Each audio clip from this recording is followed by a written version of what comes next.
Welcome to Rock and Roll Fridays, a podcast on musical encounters and life. Welcome to Rock and Roll Fridays. And I love when I have a guest so I don't have to talk the whole time. And I'm so happy to have my friend and business colleague, Len, on the show. Len owns a digital marketing consultancy. He's run businesses, created businesses, and has worked with many clients. And obviously, because he's on the show, knows a ton of music stuff and cool stuff. So welcome, Len, to Rock and Roll Fridays. Thanks for having me. So the one cool thing, the one sad thing that happened recently on October 6, 2020, Eddie Van Halen passed away of cancer. He was diagnosed back in 2001, so almost 19 years of living with cancer. And obviously anyone that was around and growing up in the 80s and into the early 90s, and obviously even more so later in the 90s, knows Van Halen. I think they are one of the quintessential true rock and roll bands, as well as, you know, as a lead guitarist, Eddie Van Halen was just amazing. So he was phenomenal.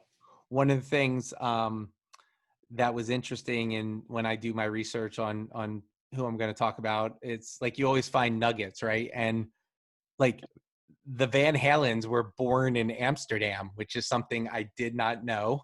And then they made their way to Pasadena, California in 1962, where they studied classical music and jazz and all these like kind of basic musical foundation, getting to rock and roll. But one thing that we were going to talk about with Len is he actually, you know, the show is all about people meeting their bands and their, you know, favorite bands and people. Len actually had the opportunity to meet Eddie Van Halen, which is, not many people you get to talk to that get that chance to meet one of the greatest guitarists of all time. So definitely let's talk about how that came to be. Yeah.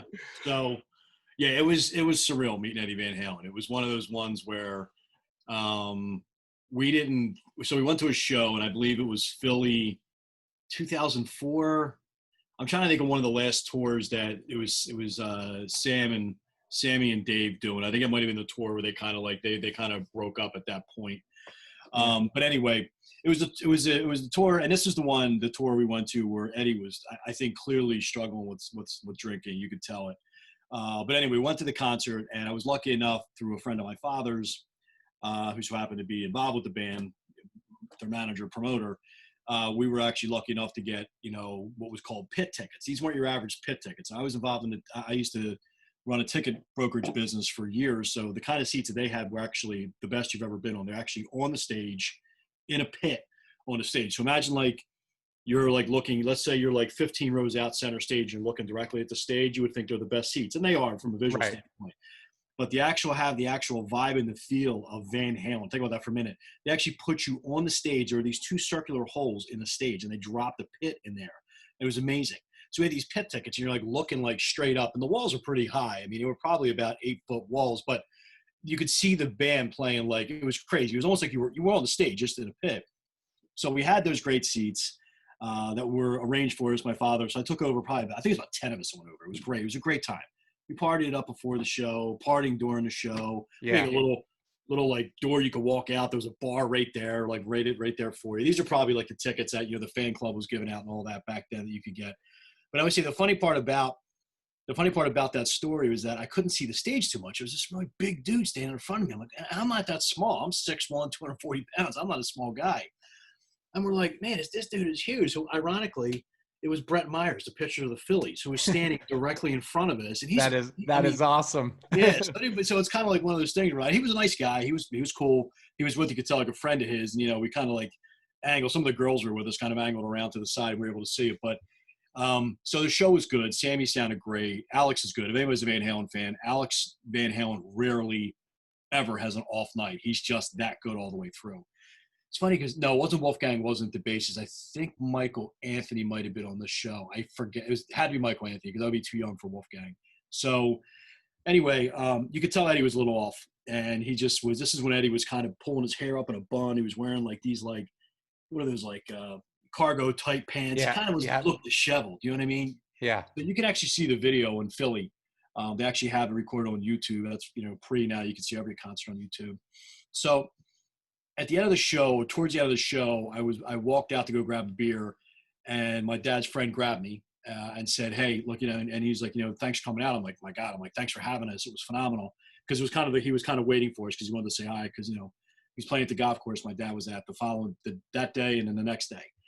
And he goes, "Do you guys want to meet some of the band?" And we're like, "Yeah." He goes, "Look, I'm going to try to have you meet Eddie. I'll do the best I can." So we were like, "Oh my God." So I went back as the show's like going on. It's raging. They're kind of at their, they're doing like Right Now, which was one of their encores. And I'm like, "We're going to go backstage and meet some band members." And they're like, get the fuck out of here. Are you kidding me? Right. So we said, "All right." So we're kind of surreal. We didn't know who we were going to meet. We're thinking, all right, whoever. So anyway, we go to the back, and it was so weird because as soon as you come backstage, we were in a room that we had to wait. We had to wait for probably like 45 minutes after the show. So we're kind of waiting there. And then finally he comes in. He's like, "All right, come on, come with me." And as we're walking out, you saw Sammy Hagar, and I think it was his wife at the time. It was like they were just sitting there on top of like these risers. And I guess they're getting ready to pack to go to the next show the next night. And it was so weird because Sammy's like, "Hey, how are you?" He was just like, it was like a guy. He would just like walk by, and a guy's like, you see a concert. Yeah. He was say hello and just keep walking. But the best part is the guy, the manager who was bringing us back there, wasn't even really introducing us to Sammy. Sammy's just like, "Hey, how are you?" But you could see that there was like the band was probably, I think at this time they were kind of fighting at this point. Right. And everybody kind of knew that was kind of well known. So right. Anyway, we're like, all right, that was cool. It was like nothing really big with Sam. We're like, we kind of thought that's how it was going to go down. We're like, okay, so we all at least got to kind of wave to Sammy Hagar. That's cool. That's awesome. So he brings us to a complete backstage room, and it's actually a real backstage room. There's sofas back there. There's all kinds of like, drinks, whatever you want. There was food over there, but it was funny because the room that they bought us in, he had to make sure, he goes, non-liquor room. And they put us in there, and he kind of said, he goes, "I know you guys are going to have a party, have a good time." Because I want you to. He goes, "But no drinking." No drinking in this. Yeah. Back here. I'm like, okay, that's got to be a professional thing. Here, years later, I found out, I think this is when Eddie was really battling alcoholism. So Eddie and the door like bust open, and the manager's like, "Come on in. I want you to meet a very good friend of mine. It's his son. They're huge Van Halen fans, and they would like to meet you." And Eddie came in like a bat out of hell. I mean, it was like crazy. like a rock and roll star, right? Like a rock and roll star. Not pretentious, no airs to him. This was a dude. This was kind of like the dude you party with in college or high school, like, and just fucking partied. And like was just like your best friend out of the gate. Door closed, and he was great, but he was all over the place. I mean, you could tell like he was drunk. Yeah. But it was cool because we were drunk too. So he thought it was always a good meeting when both parties are drunk. Yeah. So you could say, so we were kind of like, I know he's like, he didn't say he wanted liquor, but I think he was asking somebody go get me a beer, and they wouldn't get him beer. Right. Anyway, so it was really cool. So he kind of sat down, he talked to us, he's like, "How do you like the show?" And real erratic. And so he was like kind of hanging out, signing stuff, smoking cigarettes. And this is a true story.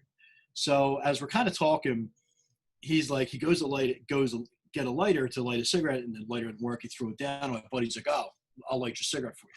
My buddy has a really nice silver Eagles Zippo lighter. Mm-hmm. And he looks at the lighter, and he goes, like, he takes the light and he puts it in his pocket. My buddy goes, "Yo, give me the lighter back," like joking around. And he goes, "Nah." He goes, "That's my thing." He goes, "When I go to town, I meet people." He goes, "You can see the amount of lighters I got." Yeah. And my buddy Ralph goes, "You're going to give me the lighter back." Like, they were kind of like joking. Yeah. This is a true story. Not 30 seconds later, I'm talking to two of the people I'm with, and somebody taps me on the shoulder to turn around. My buddy Ralph and Eddie Van Halen are in an absolute wrestling match in the hallway. I'm talking rolling like this, rolling over each other. Eddie was on top of him, he's on top of him, and they're fighting over the lighter.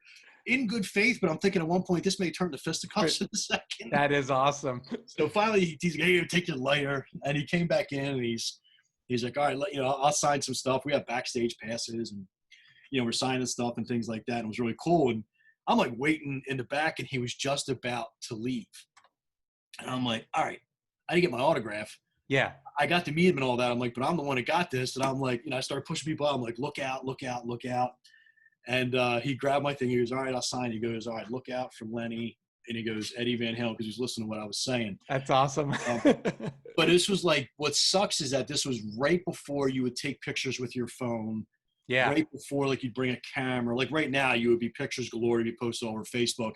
It literally was about 5 years before Facebook and all that started hitting. And it sucks because, I mean, it's one of those things, you meet a rock star like that and you just don't get that kind of opportunity. And Eddie hung out with us a good hour, maybe even about an hour. And he was cordial. He was great, out of his mind like we were. But, I mean, it was really, really cool to, like, see – to really be that close and watch him do Eruption, and he did it, it's 316, and there's the other one, I forget what he does. And then to see him kind of sit there, it was really cool. But it was funny because it was the whole thing of, you could see the distance with Sammy Hagar. You could see he was a little erratic on stage. You could see he was erratic in the backstage. It was everything you would think a rock band would be. How you see the movies of how they are. Well, that's exactly how it was in Eddie Van Halen. But I can tell you, though, I was fortunate enough in my job to be around a lot of celebrities, a lot of musicians, and Eddie Van Halen, I say it all the time, like Charles Barkley, is bar none the absolute most grounded individual you would have ever met in your life. That's why when he passed away, it was sad. I was like, wow, the world lost a legend. And it was great to wrap up the story. I finally got to see him back with David. And I guess that was, when did they do that? Was that 2011, 2010? What was that last tour, David? Might have been a little 2012. Either way.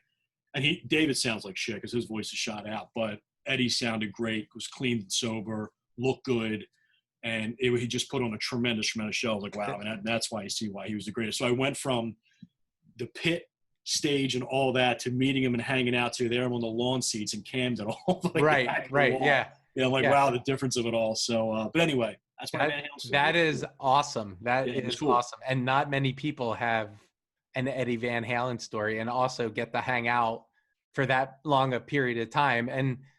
And also, like, it's like you said, when you see someone on stage and they're rock stars and then they're just like right in front of you, and they're cool, right? And I've talked to you in the past.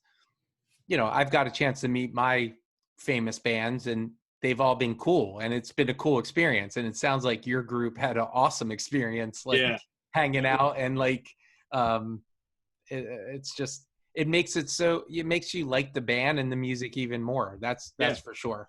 Yeah, and the night he died, everybody went to the concert. We're all friends on Facebook, like, because I wanted to have my backstage pass signed and all that, but it's in storage. I should probably have that out display, but I got so many collectibles put on the side, but I should have that out. But my one buddy who wrestled him, Ralph, ironically put it, he goes, R.I.P. Eddie. He goes, what a great night. And we all kind of started talking about that night all on a long Facebook feed, which was really, really cool. So it was sad. It was sad to see him go.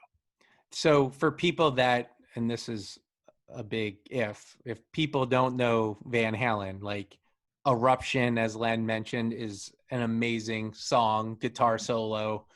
Why Can't This Be Love, Panama, Right Now, Jump, Hot for Teacher, right? Those are the classics. But also Eddie Van Halen was the solo guitarist on Michael Jackson's Beat It. It was a quick and bad, I think, both of them, wasn't he? It was a quick. I don't know if it was bad, but he definitely did. He definitely did Beat It. Well, Beat It. It was like literally a half-hour session where he went in and ripped out the solo. Quincy Jones called Eddie Van Halen and was like, "Can you do me a favor and come play on Michael Jackson's album?" And the story is Eddie Van Halen thought it was a prank call because it was like, Michael Jackson, right? Like I think every artist was like, it's Michael Jackson, So that is awesome. That is very cool. Another thing I want to talk to Len about, because he's an expert in the digital world, digital marketing, how music has changed, shifted, evolved, not evolved, if you will.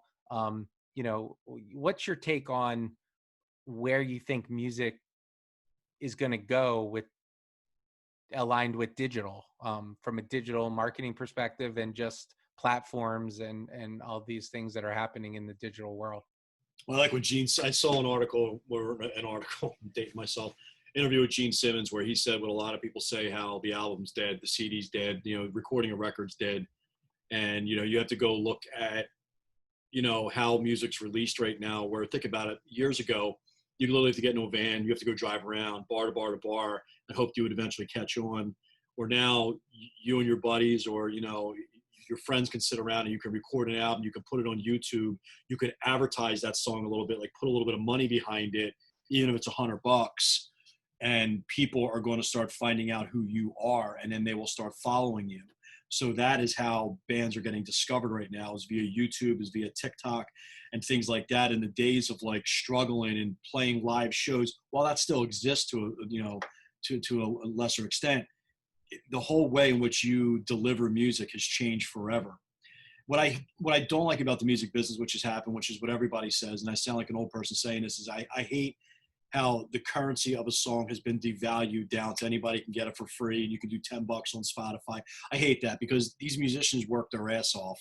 Right. You and I, maybe you, but not me. I can't sit around and write, "Why Can't This Be Love?" I can't sit around and write what Lady Gaga's doing. I can't write that. And it takes so much of their creative talent, and it's minimalized, Right. because of, I think, the mass consumption of music and the way things are. But I did read how a good thing for the artist now is that you can pay on Spotify to kind of have your song in a little bit of a higher rotation.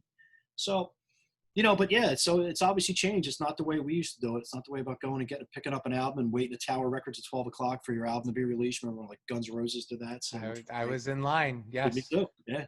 But I think the one thing I will say about Spotify, YouTube, and the algorithms, mm-hmm. for people that do love music and are open to other artists or finding other artists, right? They're feeding you discovery pretty much. They're saying, because Michael, you listen to this, you might like this. I think that has opened at least my eyes to artists that I would have never, quote, discovered, right? You might be going down the YouTube music rabbit hole and start listening to someone that you would have never found or heard before. And you're right. But to your point, how does that artist get monetized by that, right? And maybe Michael goes to see that artist on tour or buys some of his music. I don't know. But I find that I'm listening to a lot of music and I'm like, well, who's that artist, right? Instead of I'm going to click on something that I already know who the artist is and listen to it. It's kind of that free flow of music on YouTube or Spotify or iTunes. So it's amazing. Yeah, I mean, they will play artists that they feel as if, based upon your listening track record, the algorithm is going to play stuff that the whole goal is to keep you on YouTube or Spotify as long as possible. So if you're not I'm paid Spotify, but if you're not a paid Spotify, if you're not a paid Pandora on YouTube, I think you can do paid. I guess I don't know if it's commercial free. I don't do that one. But the algorithm is specifically made for trying to give you music that's going to keep you on there longer so they can make more money from an ad perspective. Yep. So everything that you are seeing on YouTube when that algorithm is played to you is specifically geared for you, because they're looking at your user habits on YouTube. Google's actually looking at your user habits. A lot of people don't realize that Google and YouTube are the same company. And those algorithms or your search habits for music from Google will bleed directly into what you're looking at. Yeah. And those algorithms are working for Rock and Roll Fridays because I'm huge in France and Guatemala. It's awesome. That's great. Yeah, I mean, think about that. So you're creating a show right now where 10 years ago this never would have taken place. And now you're creating a show where, there is a fan base of people who want to hear about an Eddie Van Halen story or a Black Crowes story.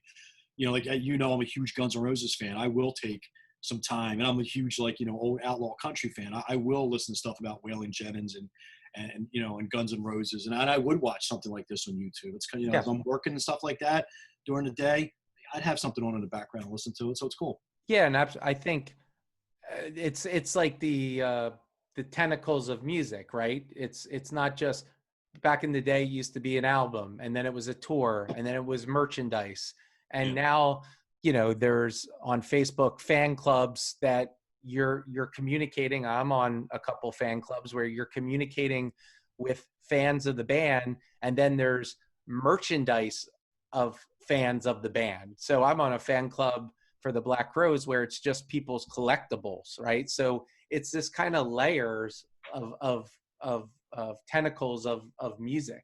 Yeah, and that's funny you say, because that's how these artists are making money, as we know now. Like, it was, when I was involved in a ticket business, before I got into digital marketing, is how I actually got into digital marketing, by learning how to optimize for this stuff, way back in 15, 16, 17 years ago. Back then you still had to pay for CDs and albums, but that was the rise of Napster. That was the rise of LimeWire. You were beginning to see it. And then you could start going to iTunes was there. Right. And the money was starting to come down, and it started pushing the artists out on the road. And then some of the artists realized they were getting too old to tour. They just didn't want to tour that much. And that's where the rise of the merch really happened. That's why you're seeing bands like Iron Maiden. I follow Iron Maiden on Facebook. They're dropping something new, Eddie, almost every week. Here's an Eddie camo shirt. Here's an Eddie. Eddie's the like that monster looking creature. Right. But all bands are doing the same thing, because that's how they make their money. Because you got to think about it. The minute COVID hit, the minute you took away the live music, which is where they made their money, they had to lean on that. So the merch business is huge, where the album, the album has literally become the concert t-shirt of the music business. Of the music business. And that's kind of where we are. So it's a shame, but yeah.